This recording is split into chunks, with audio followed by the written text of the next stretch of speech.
The one thing I guarded most fiercely in my life, the one balance I weighed with the most delicate scale, was the justice between my two children. Everything my late husband and I had scraped together with our bare hands was meant to become a future where both of them could lay their heads down at night in peace. Yet just as I was preparing to place that final fair piece into the order we had built, I was about to learn on that rainy autumn day that the world I thought I had secured had already been shattered by the very children I raised, splintered by the ink of a lie they had crafted quietly and cruelly behind my back.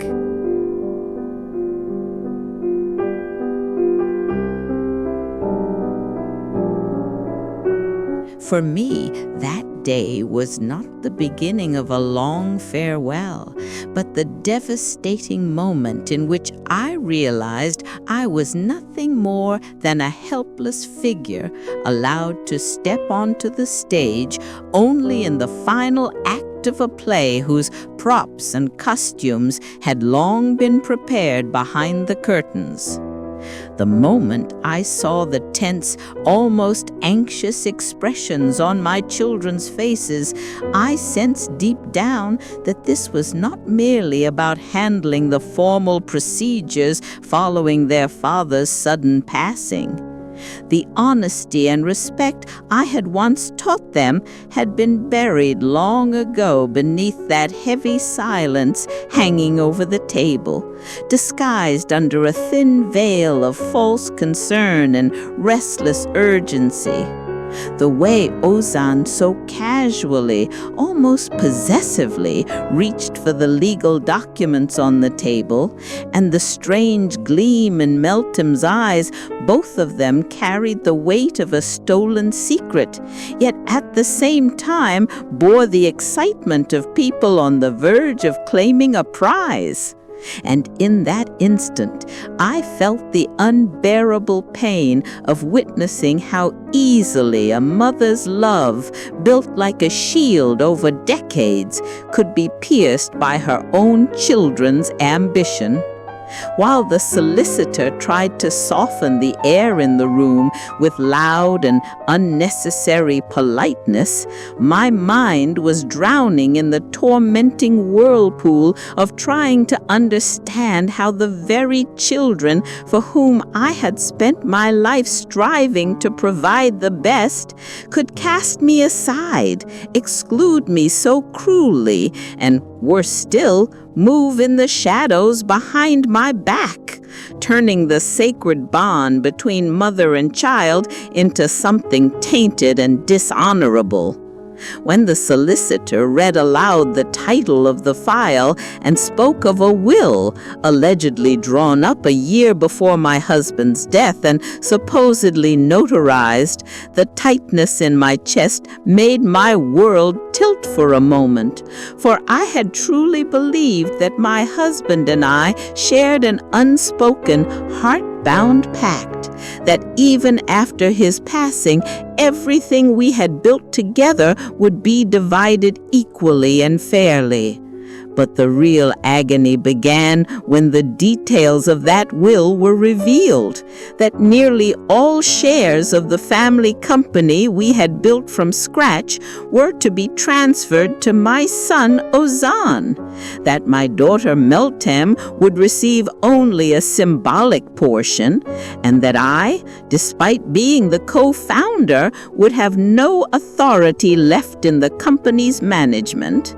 This was not simply an inheritance dispute. It was an unforgivable betrayal that erased 50 years of loyalty and a lifetime of labor in a single breath.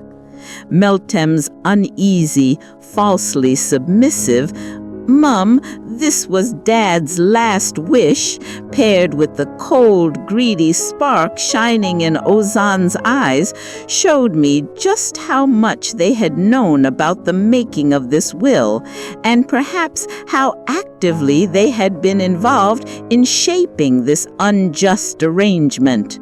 And in that instant, I felt the unbearable pain of witnessing how easily a mother's love, built like a shield over decades, could be pierced by her own children's ambition. That was when I understood that in the sorrowful chapter opened by my husband's death, my own children had already attempted to build a new order by sidelining me and seizing my rights. And before my mourning had even begun, I had to set aside every scrap of love, mercy, and good faith I had carried until that moment, and accept that the world had transformed into a cold arena of laws and merciless truths, one in which I would now have to fight alone. For me, that day was not the beginning of a long farewell, but the devastating moment in which I realized I was nothing more than a helpless figure allowed to step onto the stage only in the final act of a play whose props and costumes had long been prepared behind the curtains. The moment I saw the tense, almost anxious expressions on my children's faces, I sensed deep down that this was not merely about handling the formal procedures following their father's sudden passing. The honesty and respect I had once taught them had been buried long ago beneath that heavy silence hanging over the table, disguised under a thin veil of false concern and restless urgency. The way Ozan so casually, almost possessively, reached for the legal documents on the table, and the strange gleam in Meltem's eyes. Both of them carried the weight of a stolen secret, yet at the same time bore the excitement of people on the verge of claiming a prize. And in that instant, I felt the unbearable pain of witnessing how easily a mother's love, built like a shield over decades, could be pierced by her own children's ambition. While the solicitor tried to soften the air in the room with loud and unnecessary politeness, my mind was drowning in the tormenting whirlpool of trying to understand how the very children for whom I had spent my life striving to provide the best could cast me aside, exclude me so cruelly, and worse still, move in the shadows behind my back, turning the sacred bond between mother and child into something tainted and dishonorable. When the solicitor read aloud the title of the file and spoke of a will allegedly drawn up a year before my husband's death and supposedly notarized, the tightness in my chest made my world tilt for a moment.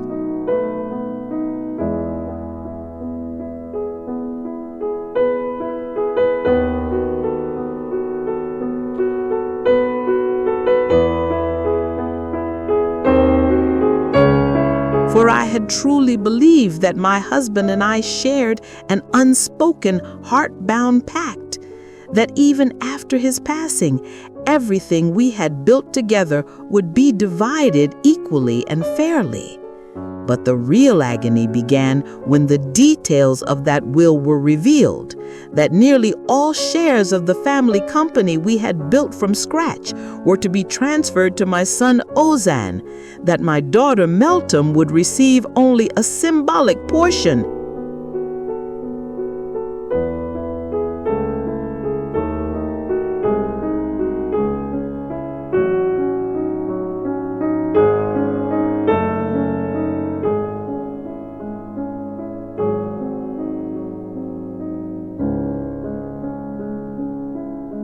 And that I, despite being the co-founder, would have no authority left in the company's management. This was not simply an inheritance dispute. It was an unforgivable betrayal that erased 50 years of loyalty and a lifetime of labor in a single breath.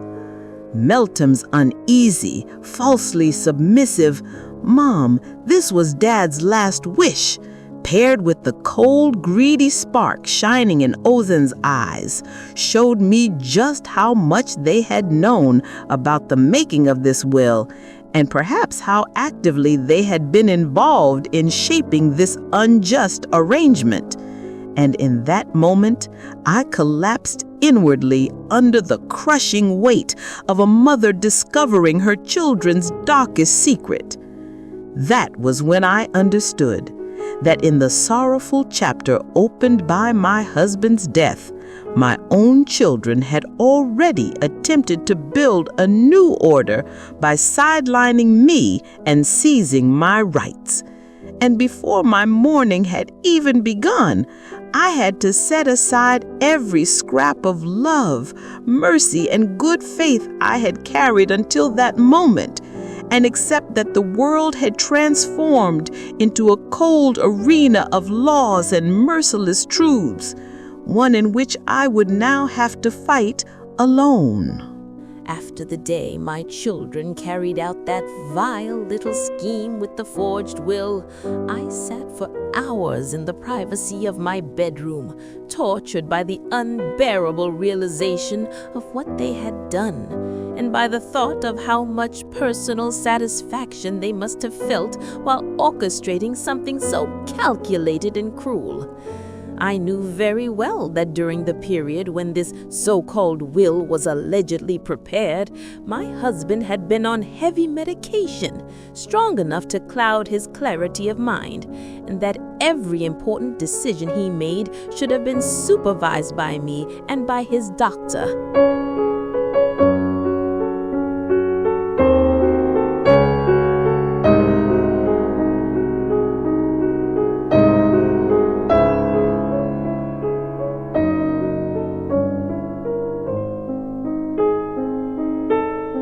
To understand that my own children had exploited precisely those weakest moments, using their father as a tool for their greed, was the sharpest knife to my heart.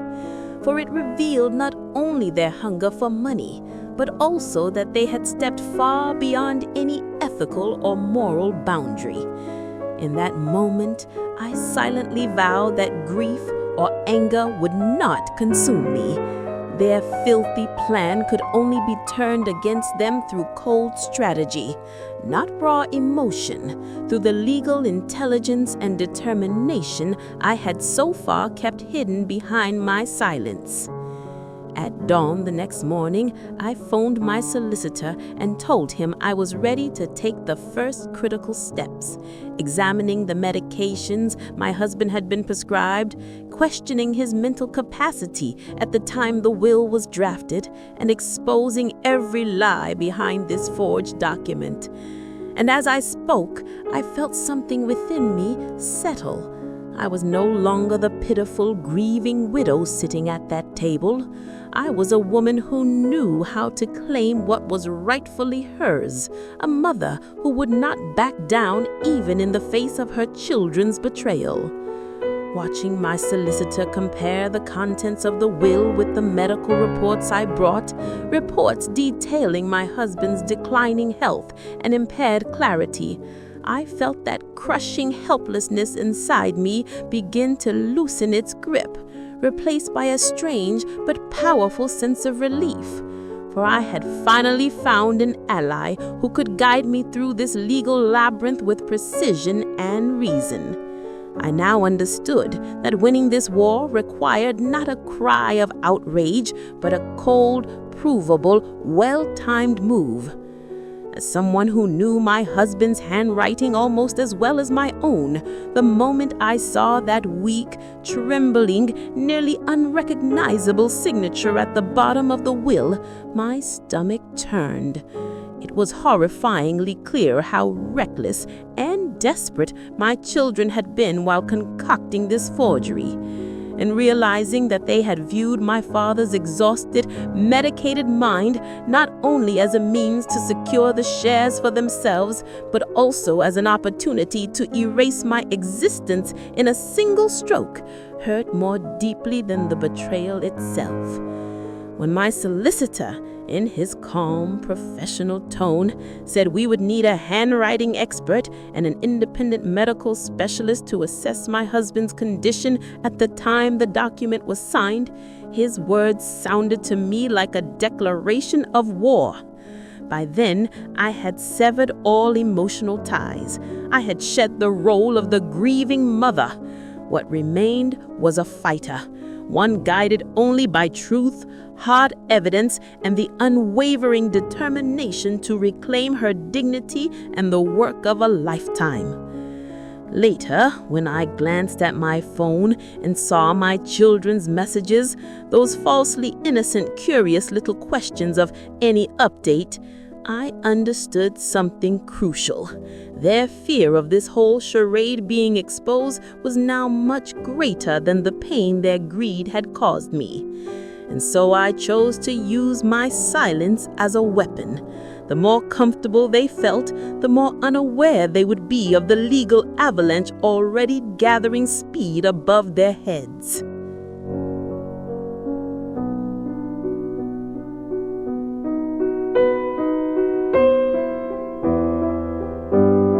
The first weeks of the discreet legal investigation my solicitor and I initiated became a sleepless, tense whirlwind. Not only because I was still grieving my husband, but because I was finally confronting the devastating truth of how deeply my own children had been poisoned by greed and ambition. Their sudden and exaggerated concern, Oliver arriving with unnecessarily expensive bouquets, and Megan sending those hollow, sugary, "How are you, Mum?" messages, were not gestures of affection at all. They were nothing more than the visible tremors of guilt, the unmistakable signs of their fear that the forged will they had engineered might soon be exposed. Their clumsy attempts to appear caring only confirmed how threatening my silence now seemed to them. The moment I listened, almost whispering into the phone, to the handwriting expert's first report, stating that the weak, trembling signature on the will deviated significantly from my husband's usual firm, confident handwriting, the grief inside me froze. It was replaced by a cold, overwhelming surge of satisfaction. At last, the truth had begun speaking in the language of hard, undeniable evidence. And as that realization settled, every false gesture my children had made, every contrived visit, every forced smile, every meaningless gift became utterly insignificant, because nothing they could offer would erase the fact that, through this dirty scheme, they had trampled on a lifetime of my labor and the dignity of my motherhood in a way no apology, no bouquet, and no sweet words could ever repair. From that moment onward, I shed the last remnants of maternal softness and prepared myself emotionally for the legal battle ahead with complete clarity and detachment. As my solicitor and I combed through the medical records documenting my husband's final months, walking together through those stark hospital corridors, I found myself reliving not only legal details, but also the unbearable realization of how the man I had loved, fragile, exhausted, mentally clouded, had been turned into a tool by his own children. When the doctor confirmed, with clinical calmness, that on the date this will was allegedly signed, my husband's decision-making ability was severely impaired due to the high dosage of medication he was on, that he would not have fully understood the content of any legal document, The last naive hope inside me vanished completely. It became undeniable that this was not a simple inheritance dispute. It was a moral crime, an act of exploitation carried out by my children, who had used their father's pain and vulnerability as a stepping stone. Thinking about how Oliver and Megan had interpreted their father's fragile mental state as an opportunity, and how they had so conveniently erased me from the entire process while secretly arranging the solicitors' meeting, ignited in me not sorrow, but a steady, unshakable rage, and a burning shame at realizing that the unconditional love I had given them had been repaid with the deepest betrayal. I had sown justice and honesty for years, and in return I was harvesting the poisonous fruit of their greed. So when my solicitor finally told me that with the medical reports and the handwriting analysis combined, we now had overwhelming legal grounds to render the will invalid, the weight crushing my chest slowly lifted, not into relief, but into a fierce, crystalline clarity.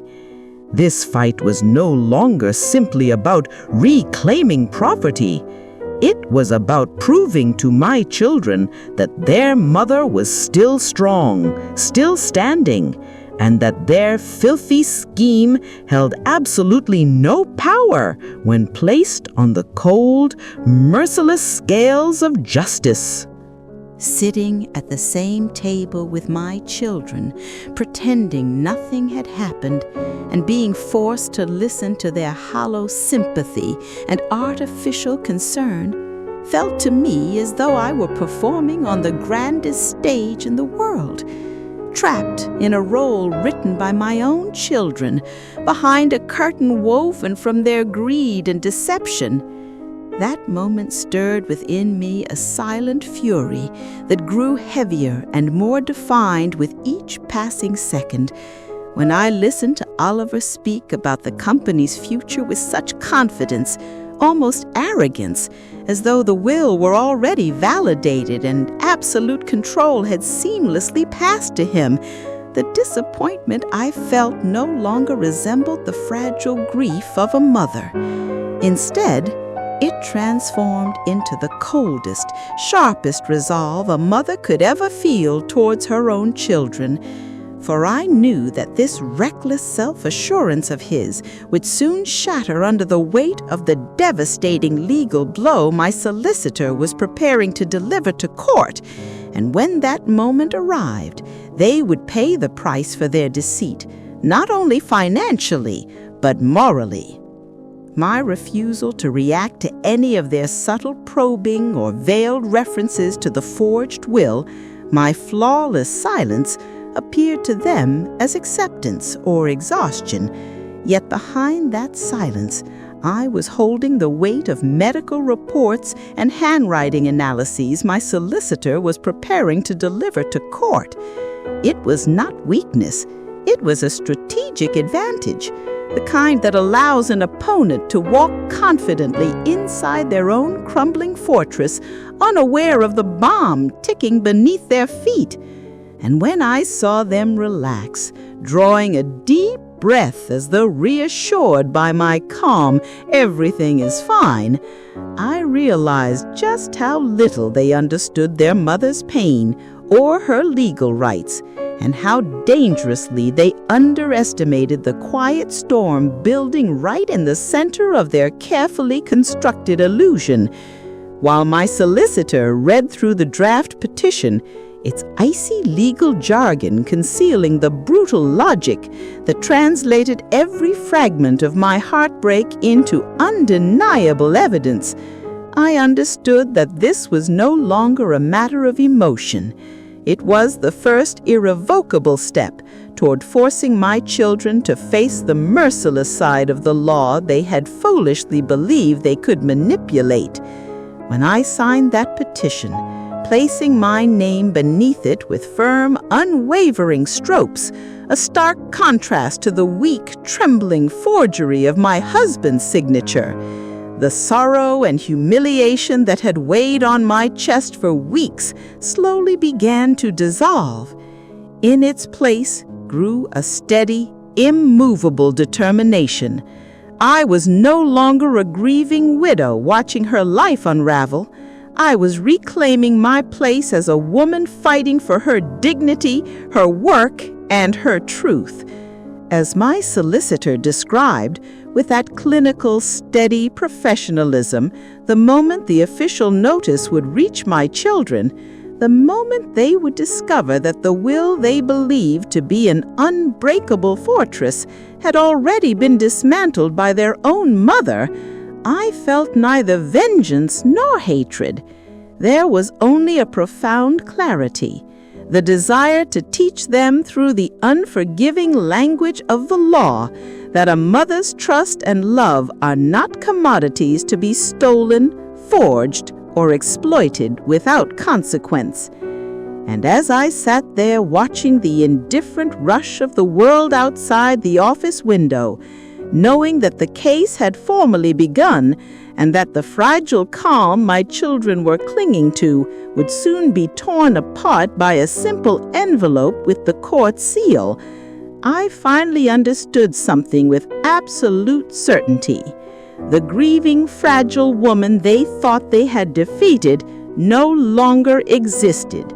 In her place now stood a calculated, unshakable warrior, one determined to reclaim not only what belonged to her, but the sacred honor of motherhood that her children had dared to betray.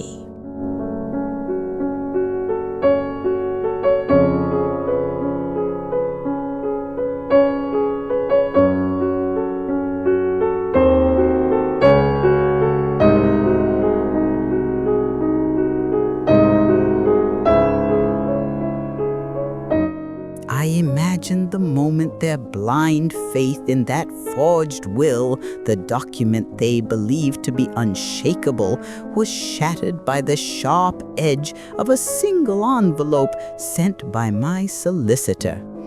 That inevitable instant when the official notice flashed onto their phone screens, cold and bright, marking the beginning of a reckoning they never thought would come. And in that moment, the sorrow that had weighed so heavily on me gave way to something far more powerful, the deep, undeniable satisfaction of teaching my children, through the unforgiving language of the law, just how costly it is to trample on their mother's honor.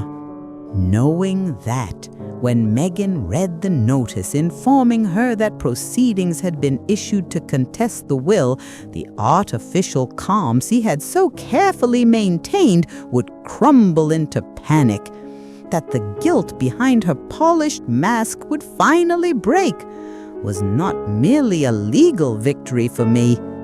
It was the turning point that proved I had shed the fragile, weary role they expected me to play and had become someone strong, intelligent, and ready to fight for truth and justice.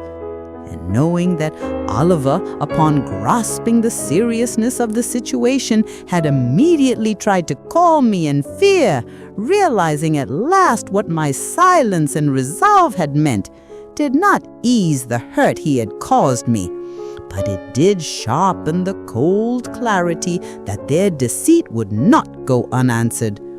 This was not revenge. It was the inevitable payment for the honor they had tried to steal. Even as my phone rang relentlessly with their anxious, self-interested calls, none of them motivated by remorse, only by the fear of losing what they had tried to take, I sat in my husband's armchair and kept my silence. That silence was the most powerful, most definitive answer I could give. For I finally understood that a mother's silence can be far more terrifying than the roar of any legal storm descending upon their fabricated world. After their once unyielding belief in the forged will collapsed under the weight of my legal action, Megan's frantic, rambling messages and Oliver's angry, unsettled knocking at my door were no threat to me. If anything, each one was proof of how deeply my silence and resolve had begun to affect them. Delayed confessions of fear from children who had relied far too long on the illusion of control. I knew that this confrontation could not unfold emotionally. It had to unfold on the strategic terms I had set. As I looked through the peephole at the boy I had once loved more than life itself, the boy for whom I had sacrificed decades, I saw no trace of the child I had raised. Instead, I saw a man shaped by greed, someone who had exploited his father's vulnerability, stolen what was not his, and dismissed his mother's labor as though it meant nothing. And that truth extinguished the final traces of maternal softness left in me.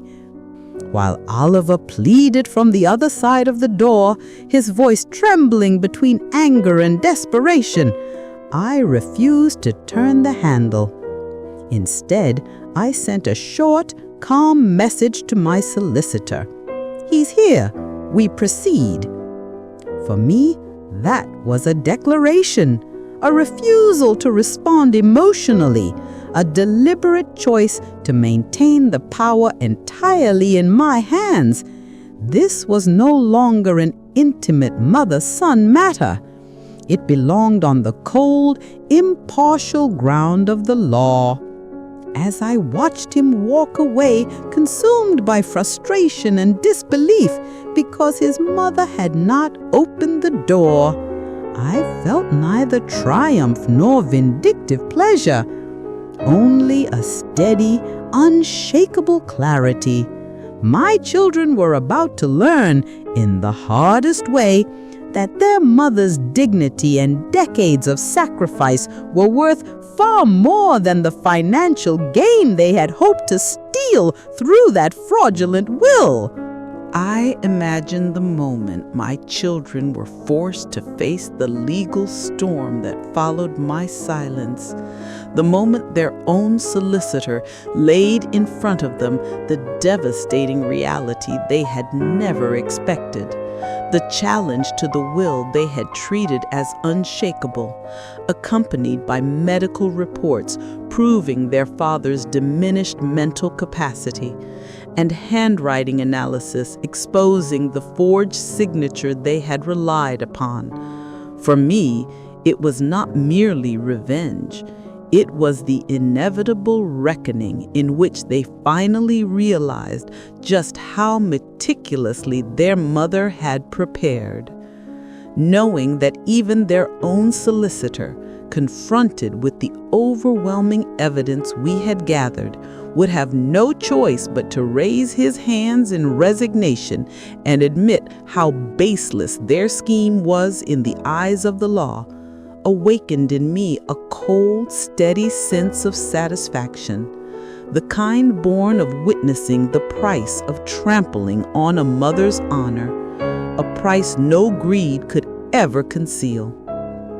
That Megan, who had mistaken my calm for weakness, now attempted to redeem her ignorance with frantic, incessant phone calls was not something that softened me.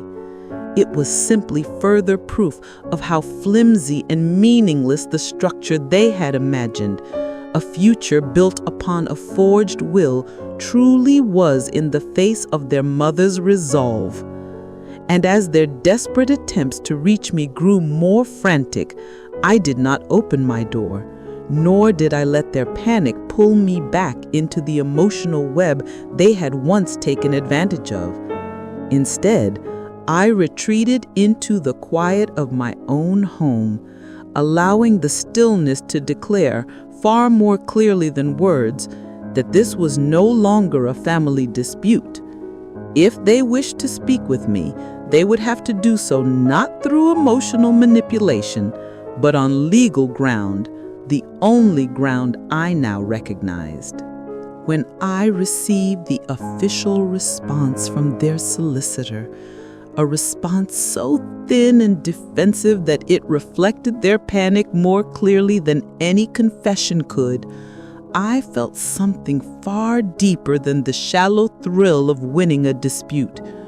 What rose within me was the unshakable clarity of watching their ambition rot under the unforgiving light of the law, their greed collapsing not because I accused them, but because the evidence they had never expected me to gather now spoke louder than either of them ever could.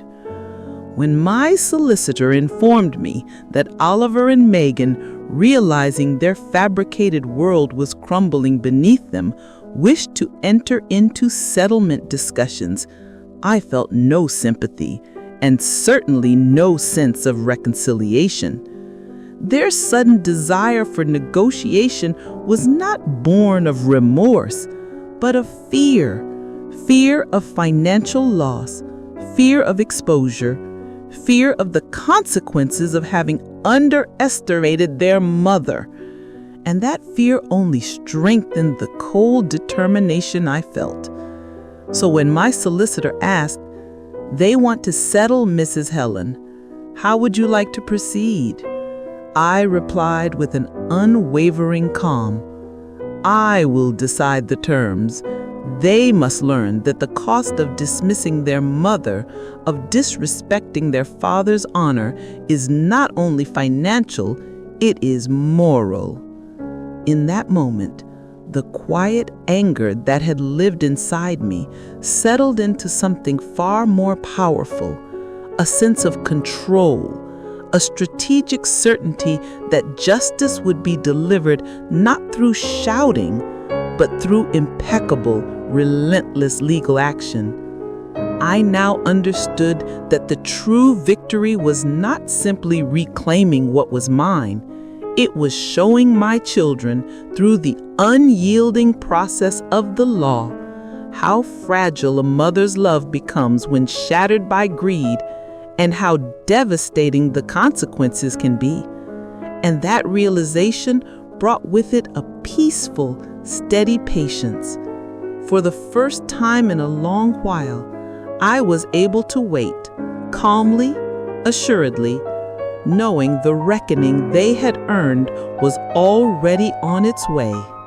Seeing my children standing at my door, not with the slightest trace of remorse or affection, but driven purely by the fear of losing their financial gain, was, for me, a bitter yet necessary truth.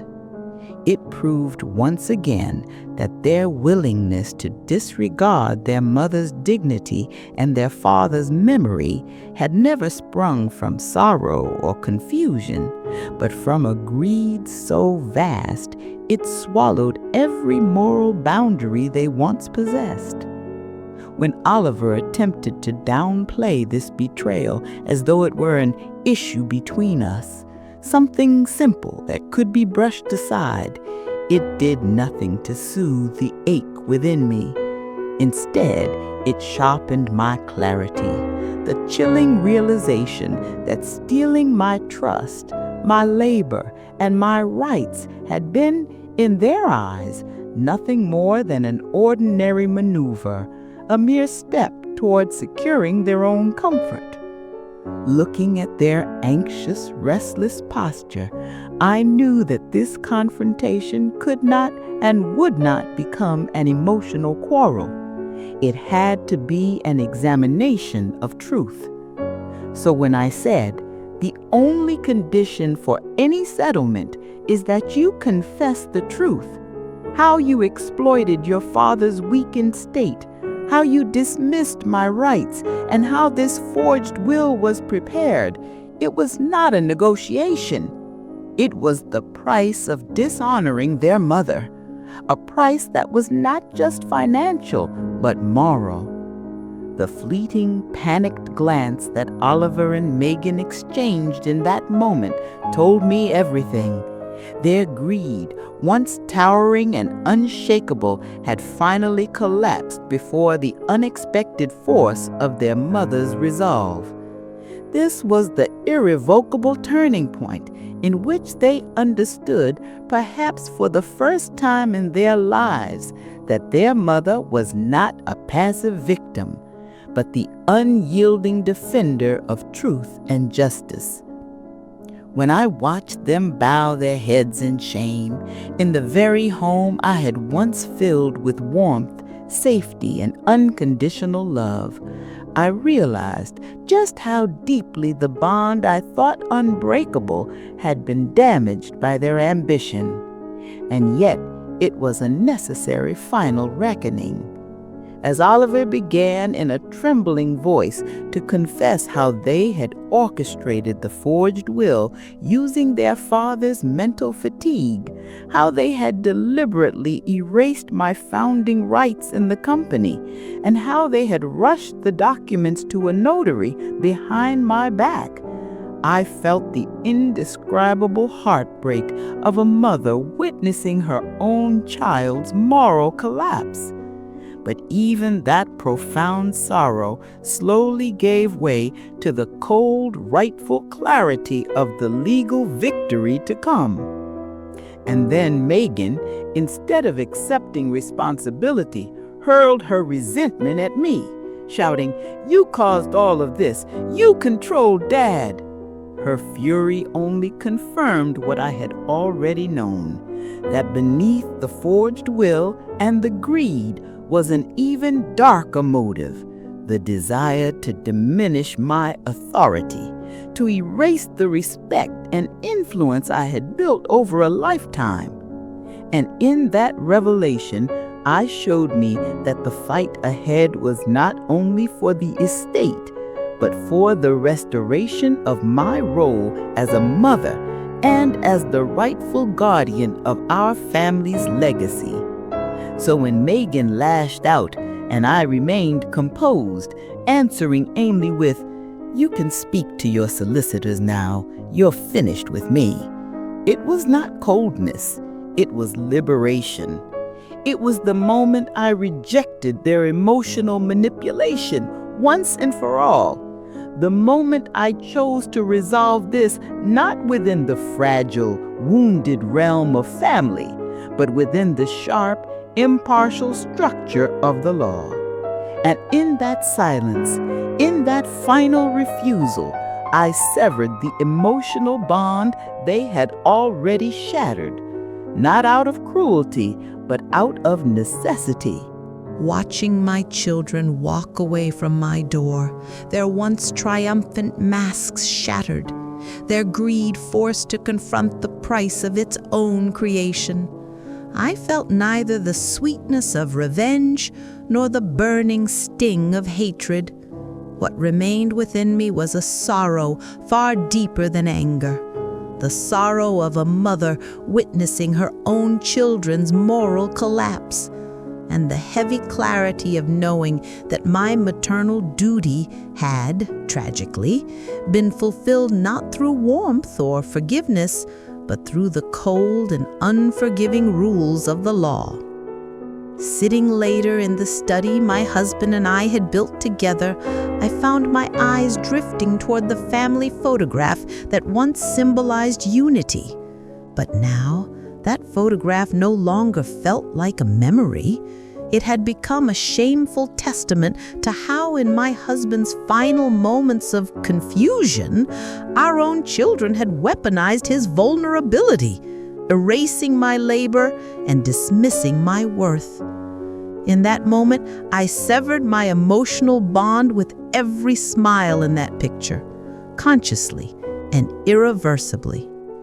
When my solicitor informed me that Oliver and Megan's lawyers, shaken by the evidence, were finally ready to surrender the forged will without taking the matter to court, I felt a cold but righteous confirmation wash over me, proof that the false world my children had tried to construct had crumbled silently under the weight of a mother's resolve and the force of undeniable legal truth.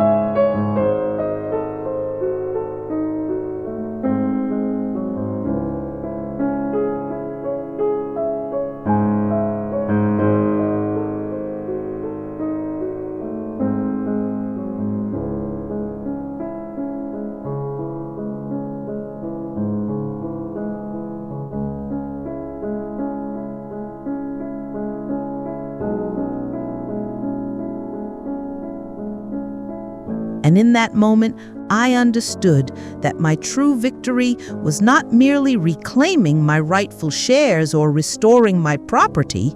It was teaching my children with absolute clarity that no amount of money or ambition ever justifies trampling a mother's dignity or their father's memory. The cost of their deception was not only financial, far worse, it was the irreversible loss of respect in their mother's eyes. When my solicitor later told me on the phone that their legal team had formally submitted the letter relinquishing their claims, no more resistance, no more facade, I felt a great weight lift from my shoulders. This was more than the return of an estate.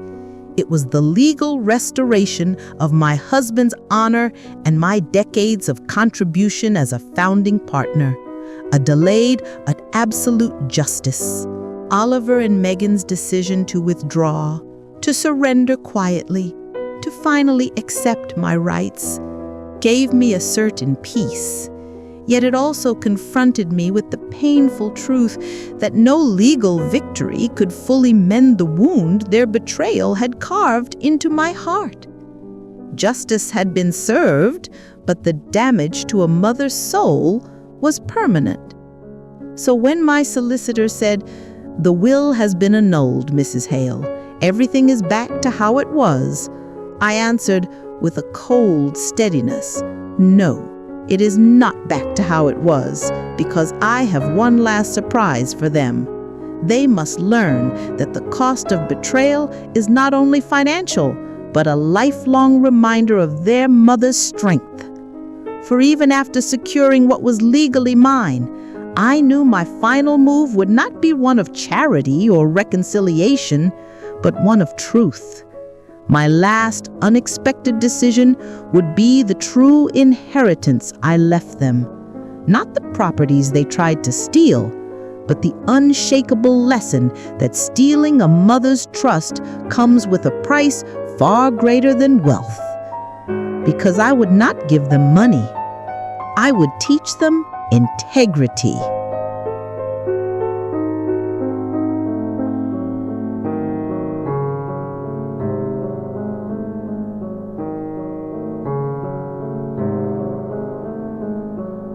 When I informed my children's solicitors that this case would not end merely with the annulment of the will, that their mother was preparing not only a flawless legal response, but a final lesson so devastatingly moral that it would shake the very foundation of their greed, I felt the last traces of sorrow inside me crystallize into a cold, unwavering sense of justice. Sitting in my husband's old chair and looking at the genuine share certificates of the company I had co-founded, documents their forged will had tried to strip from me, I no longer saw paper. I saw proof that no amount of ambition or deceit can overwrite a lifetime of labor, trust, and dignity, and that any attempt to erase my rights would ultimately crash against the unyielding wall of the law. So when, as a condition of settlement, I demanded that Oliver and Megan draft their own wills through their solicitors, and that those wills reflect the fair and balanced principles upon which their father and I had built our lives, I did so not out of revenge, but to teach them a truth they had forgotten, that a parent, even while alive, has the right to expect honesty, integrity, and respect from their children, and that they were now obliged to repair the shameful betrayal they had committed by embedding fairness into their own legacies. Imagining their shock, those two who until that moment had concerned themselves only with what they could extract from my estate, now forced to contemplate the moral weight of their own bequests, of how they themselves would be remembered after death, I knew that this final demand would become the most valuable inheritance I could ever leave them. It was the first real moment in which they would be forced to reckon not with money, but with the person they had become. I knew full well that my request, unexpected and unsettling, would replace their indignance with discomfort, compelling them at last to confront the moral reckoning they had avoided. For while they had once scrambled to seize their father's estate, now they were being asked to consider what they would leave behind, and whether it would be justice or the stain of greed. When Oliver, unable to contain his anger at his mother's legal trap, hurled his pen across the table, and when Megan, realizing she had severed what little emotional bond remained between us, once again rang her solicitor in distressed desperation, I felt neither triumph nor pity. What I felt was a cold, rightful satisfaction, the recognition that their ambition had finally cracked under the weight of my resolve, and that justice was restoring not only what was mine, but what belonged to dignity and conscience. When my solicitor firmly explained to their legal team that my condition was not a bargaining tactic, but a moral requirement, a means of ensuring they understood the cost of dishonoring their father's memory and disregarding my life's work, it marked the moment their false structure collapsed entirely. My legal power was no longer a shield. It had become the vessel through which I delivered the most necessary lesson of their lives. And while they panicked and scrambled to produce their wills, desperate and humiliated, I was far from their chaos. I was in my garden, planting a new rose bush, a quiet, resolute declaration that even after betrayal, a mother can rebuild herself, reclaim her peace, and create life again. Their scheming had not broken me. Their deceit had not defined me. And this simple act of planting, of choosing the future over the ruins of their treachery, was my silent but strongest reply. The moment my children paid the price for their greed and ruthlessness, not through money, but through a legal obligation forcing them to confront what honesty and justice they themselves would one day leave behind, became, for me, a victory far greater than reclaiming any property they tried to steal. It was a deeply spiritual triumph, the restoration not of wealth, but of the very concepts of dignity and integrity. When my solicitor informed me that Oliver and Megan had been legally compelled to sign their own wills based entirely on the fair, balanced principles their father and I had built our lives upon, a quiet realization washed over me. Whatever scraps of maternal affection I had still clung to had finally reached their conscience, however much the law had forced it. Their elaborate scheme had collapsed, and they were now retreating from it, defeated not only by evidence, but by the unwavering resolve of their mother. In the final message I sent them through my solicitor, this enforced honesty and justice will be a greater inheritance than anything you attempted to steal from me. I made it clear that the cost of dishonoring their mother was not simply the return of property. They would now be required to rebuild the foundation of their own lives on principles they had long abandoned: fairness, accountability, and truth.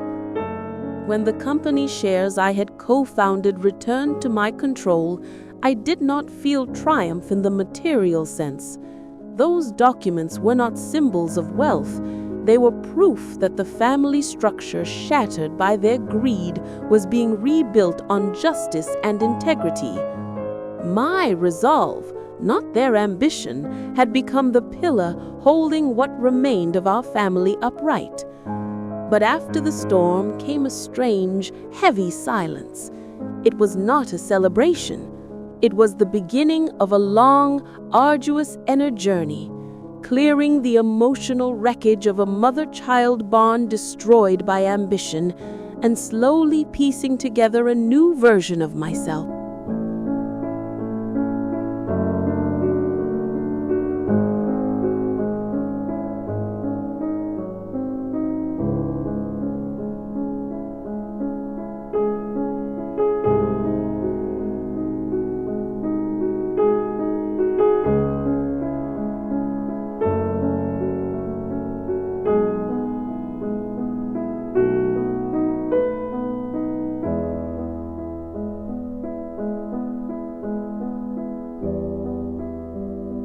One stronger, colder, and infinitely more steadfast. Even after signing their compulsory wills, Oliver and Megan offered no apology, no genuine remorse. They withdrew into silence, ashamed not by what they had done to me, but by the financial consequences they could no longer escape. That silence revealed the bitter truth. Their greed had grown far stronger than any residual love they had for their mother. And so the unconditional affection I had once held for them hardened into a distant, measured respect. Nothing more. Winning the legal battle could not erase the profound loneliness that accompanied realizing what my children had been capable of. Sitting in my husband's chair, thinking of how his vulnerable final days had been exploited, I felt a sorrow deeper than any victory could soothe. And in that moment I whispered to myself, victory sometimes brings the greatest solitude, because this process had forced me not only to reclaim my legal rights, but to bury the last of my maternal hopes. In the message I instructed my solicitor to pass on to them, I made the truth unmistakably clear that the price of their betrayal had never been about money or revenge. It had been about restoring the honor of their mother and the memory of their father, desecrated by their greed. And that the lesson they had now been forced to learn, that justice always claims its debt, would be the most important moral reckoning they would face in their entire lives. Meeting my children in the middle of a public park after that long legal storm had finally settled was my way of keeping the emotional distance I had earned, yet also silently acknowledging that a mother never cuts the bond entirely, only rebuilds it under new, unbreakable rules. When Oliver finally muttered, with a late and awkward shame, "We're sorry, Mum, for everything," it did not feel like an invitation to forgiveness. It was the reluctant realization that their ambition had finally been defeated by their mother's resolve, that the dignity they tried to steal had confronted them with a humiliation they could no longer hide. In response to their forced apology, I spoke with a calm but unshakable firmness. Sorry doesn't restore what was lost, but if this has taught you that honesty and justice are the true inheritance in any family, then the pain I endured has meaning. It was my final and greatest lesson, a reminder that this battle had never been about revenge, but about resetting the moral compass my children had shattered. After that brief, distant confrontation, I walked away and lifted my hand in a quiet farewell. It was a final signal that I was no longer the fragile, exhausted woman they had tried to cast aside, but someone who now lived by her own rules, steady, self-possessed, and entirely free. I was no longer walking among the ruins of what they had broken. I was stepping into a new future built on peace and dignity. The months that followed that legal storm became a long, demanding journey, not only reclaiming the rights and assets stolen from me, but rebuilding myself from the emotional wreckage left behind by my children's betrayal. From the loneliness they had forced upon me, I discovered a strange and unexpected calm, a new kind of serenity that grew quietly in the silence they left. When I spoke to my friends about everything I had learned, I described one truth with unwavering clarity. A mother's love and trust can be shattered with frightening ease when met with her children's greed. But the determination to protect my own dignity and the memory of my late husband had proven far more valuable than any financial gain. Sometimes justice must be delivered even to those we love most, and that justice must stand firm, without apology or hesitation. The fact that Oliver and Megan were forced not only to abandon the fraudulent will, but also to draft their own wills grounded in fairness and integrity, as their father and I had intended, gave me a bittersweet satisfaction. I had given them something far more enduring than money, the legacy of their mother's resolve and the principle of honesty, the only inheritance worthy of passing on. I had finally understood that a woman's greatest strength lies not in avoiding heartbreak, but in facing it, and in choosing, even after the deepest betrayal, not to lash out emotionally, but to act with cold, methodical justice. This ordeal had not only restored my legal rights, it had given me the power to rebuild the rest of my life on the foundations of peace, dignity, and truth, a strength I had never known I possessed. In the end, after that long and arduous journey, I realized that the legal battle had given me far more than the return of what was stolen. It had also revealed the strength to rebuild from the ashes of betrayal a new and far more honest bond between a mother and her children, a bond forged not through affection alone, but through the hard and necessary lesson of truth. As I looked back on the life my husband and I had built together, I finally understood that his memory was no longer tainted by our children's greed, and that I had reclaimed not only my rights, but my confidence, my dignity, and my unshakable sense of self. For the true victory was never merely protecting a husband's legacy. It was standing tall in the face of my own children's deceit and rebuilding my identity from the wreckage they had created. Knowing that Oliver and Megan would always find my door open whenever they needed their mother, yet also knowing that the moment they stepped through it, they must see not a passive victim, but a woman who stands firmly for honesty and justice, became my quiet comfort.